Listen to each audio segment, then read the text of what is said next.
Price lord holy spirit. Happy man is begin Jesus Christ. சந்தோஷமான மனிதன் இயேசுவின் பின்னால். இன்று ஆண்டுடைய வார்த்தை, உங்கள் எல்கைகளை விஸ்தாரமாக்குவேன். யாத்ராகம் 34:24.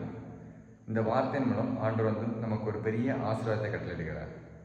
அதாவது நம்முடைய எல்கைகள், நம்ம எந்த இடத்துல இருக்கோமோ அந்த இடத்துல பார்த்தீங்கன்னா எல்கை நம்ம விஸ்தாரமாக நம்மளுக்கு கொடுப்பாரு. நம்மளுக்கு குறுகின இடமோ நம்மளுடைய வசிக்கிற இடம் நமக்கு தேவையை தாண்டி அதிகமாக நம்மளுக்கு தந்து நம்மளை செழிப்பாக வைப்பார். அதான் ஆண்டவர் கொடுக்குற ஆசீர்வாதம்.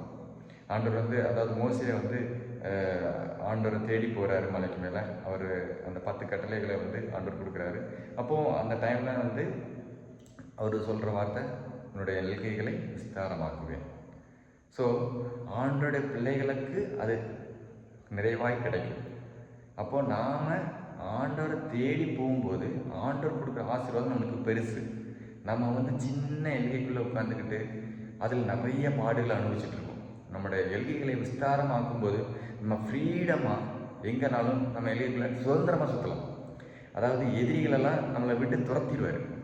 நம்மளுக்கு எதிராக போராடுகிற எந்தவித எதிரிகள் நம்ம எல்கைக்குள்ளே வரமாட்டாங்க.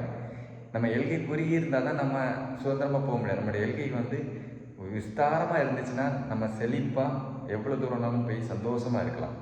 ஸோ ஆண்டவர் அப்படி நம்முடைய எல்கைகளை அவர் விஸ்தாரமாக்கிறார்.